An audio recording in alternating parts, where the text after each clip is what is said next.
안녕하세요. 고비세의 피터입니다. 지난 한 주 여러 뉴스가 있었습니다. 특히 그 ETF에 관련된 뉴스를 언론에서는 아직도 많이 주목을 하고 있는데요. GBTC에서 그동안 자금 유출이 있어서 그 외 기타 신규 ETF의 자금 유입을 상쇄시키는 효과가 있었는데 그 자금 유출이 많이 줄어들었다라는 뉴스는 상당히 고무적인 뉴스라 할 수 있겠습니다. 하지만 이거보다 좀 더 중요한 뉴스가 지난주에 있었기에 이를 좀 깊게 들여다보는 시간을 가져볼까 합니다. 매크로 관련된 뉴스인데요. 미 연준이 BTFP, Bank Term Funding 프로그램을 종료하겠다고 발표를 했다는 뉴스입니다. 지지난 영상쯤에서 제가 일부 전문가들이 3월 위기설을 얘기를 하고 있다는 걸 언급한 적이 있습니다. 한 두 가지 정도 언급했었는데요. 하나는 리버스 리포 잔고에 관한 이야기였죠. 리버스 리포라는 거는 은행들이 단기성 자금을 운영하는 그런 시장인데 그 시장에 지금까지 잔고가 많이 있었고 그 잔고들이 채권 시장을 떠받치는데 많이 사용이 되었었는데 이 잔고가 점점 줄어들고 있고 바닥이 나는 시점이 한 3월쯤이다 라는 말씀을 드렸었고요. 그로 인해서 이 금리가 폭등을 하고 위험 자산에 대한 선호도가 많이 떨어질 수 있다라는 그런 의견이 있다라는 거를 말씀드렸었습니다. 두 번째는 BTFP가 1년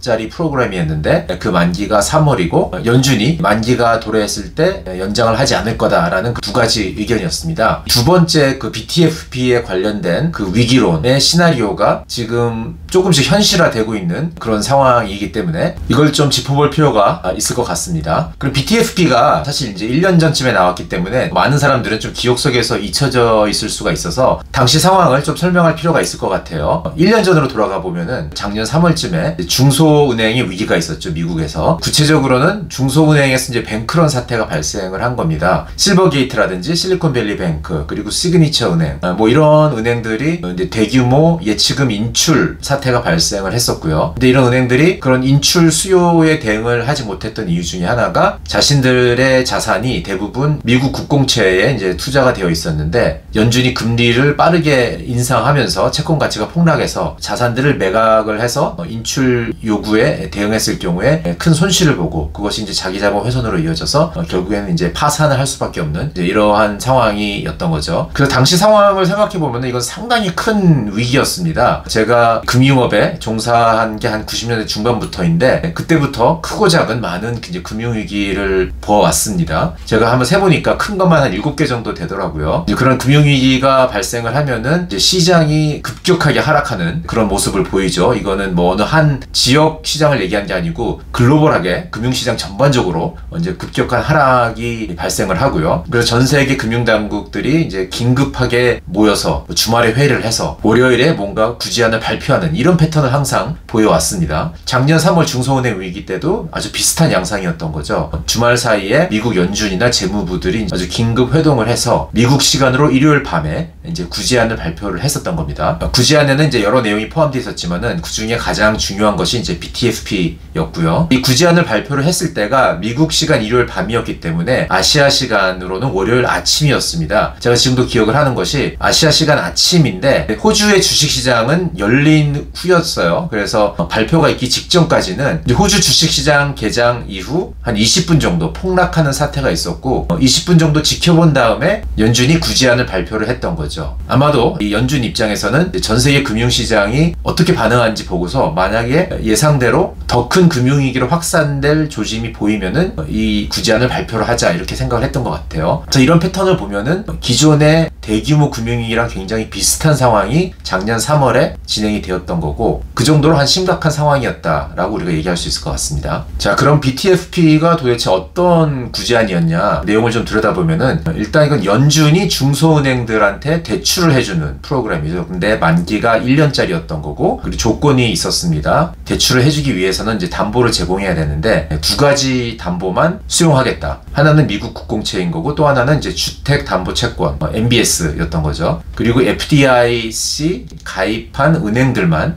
대상이 되는 거였고, 뭐 그러한 조건들이 달렸던 거죠. BTFP에 관련한 좀 더 구체적인 내용은 작년 3월에 찍었던 커피 브레이크 영상을 여기서 확인하시면 되겠습니다. 근데 이제 이러한 그 긴급 구제안은 사실 근본적인 문제 해결이라기보다는 이제 급하게 만들어낸 일종의 땜방질이었다고 이렇게 얘기를 할 수가 있겠습니다. 근본적인 해결을 하기 위해서는 이제 은행의 재무 구조가 개선이 돼야 되는데, 그러기 위해서는 은행들이 보유하고 있는 자산 가격, 뭐 채권이나 이런 가격이 올라야 하는 거인 거죠. 이제 그런 상황을 단기적으로는 만들어낼 수 없었기 때문에 이런 대출이라는 형식으로 구제안을 발표했던 거고요. 아마도 당시 연준의 생각은 일단 이런 대출식으로 급한 불을 끄고, 그리고 시간을 두고서 이 채권 가치가 상승을 한다든지 이렇게 뭐 체질적으로 개선이 되면은 이 프로그램을 종료시키자, 뭐 이러한 생각이었던 것 같습니다. 네, 그러면 그 이제 BTFP 구제안 발표 이후 지금 1년이 지났는데 어떤 상황인지 보면은, 일단 결과론적으로 굉장히 성공적인 프로그램이었던 것 같습니다. 중소은행들이 과거 1년간 이제 BTFP를 통해서 많은 대출을 받아갔고요. 그래서 그렇게 대출받은 돈으로 이 예치금 인출 요청을 대응을 함으로 인해서 이제 연준이 제공한 자금이 중소은행을 통해서 인출이 돼서 금융 시스템 내에 어떤 다른 장소로 이동을 한 거죠. 그 중에 하나는 이제 MMF라는 단기성 채권 펀드를 통해서 단기 채금 시장으로 흘러들어갔고, 또 일부는 예치금으로 대형은행으로 흘러들어간 겁니다. 이제 소비자들이 예치금을 인출을 해서 좀 더 안전하다고 여겨지는 이제 대형은행, 뭐 JP모건이나 이런 곳으로 인출을 했기 때문에 이제 그런 쪽으로 또 자금이 흘러간 거죠. 그래서 실제로 대형은행, 중형은행, 소형은행들이 들고 있는 이제 예치금 규모를 보면은 확연하게 그 차이를 볼 수가 있습니다. 중소은행들의 예치금은 BTFP 발표 당시 이제 급격하게 올랐지만은 그 이후로 서서히 지금 하락세에 들어간 거고요. 비슷한 시기에 대형은행의 예치금은 이제 증가하는 그런 모습을 보이고 있습니다. 근데 이런 상황이긴 한데, 어떤 단기적인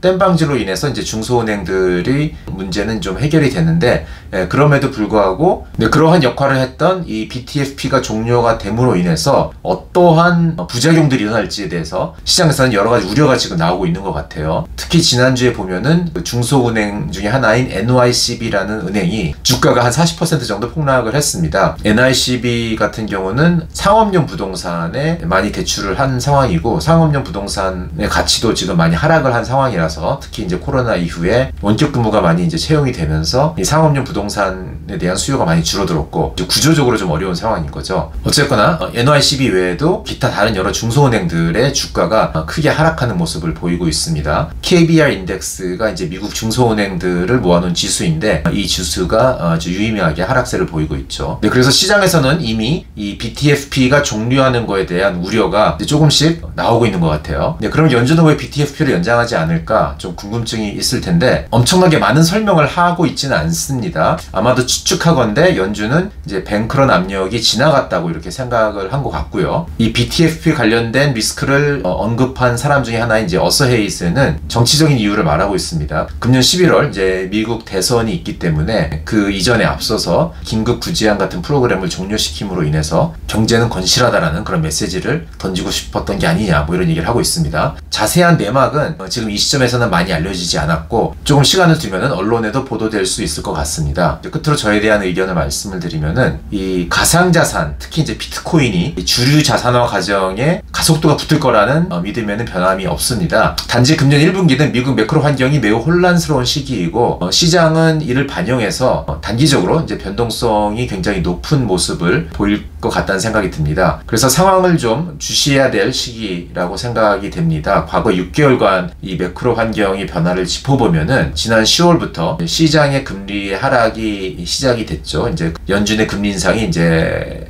끝 무렵이라는 어떤 기대감이 형성이 되면서부터 그렇게 됐는데, 이러한 기대감이 조금 많이 앞서가서 선물 시장에서는 심지어 한 3월 정도에 금리 인하가 있을 거다라는 기대를 반영하는 정도까지로 이렇게 시장이 앞서간 부분이 있었던 거죠. 그런데 이러한 기대감에 지난주 고용 지표가 좀 세게 센 수치가 나오면서 금리 인하 기대감에 좀 찬물을 얻는 이제 그런 양상이 되었습니다. 그래서 지금 전 세계 자산 시장 가격이 조금 주춤하고 있는 그런 모습을 보이고 있는 거고, 이제 고용 지표가 세게 나온 이유는 이제 실물 경제가 그만큼 고성장 성장을 하고 있다는 얘기니까 실물 경제의 굿뉴스가 시장의 배드뉴스인 케이스인 건데, 만일 이제 중소은행의 위기가 진짜 심각하게 더 심화된다면은, 그렇다면은 상황은 조금 다른 겁니다. 좀 반대 상황이라고 할 수 있는데, 즉 실물 경제의 배드뉴스가 시장의 배드뉴스로 연결되는 그런 상황이라고 할 수 있겠고요. 어쨌든 최종적으로는 이 실물 경제가 망가지는 정도에 따라서 이제 연준이 급하게 개입해서 금리 인하를 감행을 하는 이제 그런 상황이 펼쳐질 수 있는 어떤 가능성들이 조금씩 나타나고 있다라고 할 수 있겠습니다. 연준은 과거에도 여러 번 이 금융시장이 제대로 작동을 하지 않는 모습을 보이면은 이제 금융시장에 개입을 했던 거고요. 만약에 이러한 상황이 펼쳐진다면은 어서 헤이즈가 BTFP 관련해서 했던 예측이 전부 다 일어나게 되는 거죠. 그가 한 말은 BTFP를 연장 안 할 거다라는 예측이 하나 있었고, 실제로 그거는 이제 지금 현실화된 거고요. 그럼으로 인해서 금융시장이 망가지면은 뒤늦게 연준이 오판했음을 깨닫고 개입을 할 거다 라는 부분인데, 이 두 번째 부분이 현실화될지 아닐지는 이제 실물 경제가 망가지는 또는 이제 금융시장이 망가지는 정도에 따라서 결정될 거다, 이렇게 생각해 볼 수 있겠습니다. 그래서 오늘은 BTFP에 관한 이야기를 좀 다뤄봤습니다. 지금 언론에서는 크게 주목하고 있지 않고 아직까지도 이제 ETF 중심으로 많이 그 뉴스가 보도되고 있는데, 제가 봤을 때는 그 지금부터 한 3월 말까지 영향을 미칠 중요한 뉴스 중에 하나가 BTFP라고 생각이 돼서 여러분들과 이제 공유하는 시간을 가졌습니다. 네, 오늘은 여기까지입니다.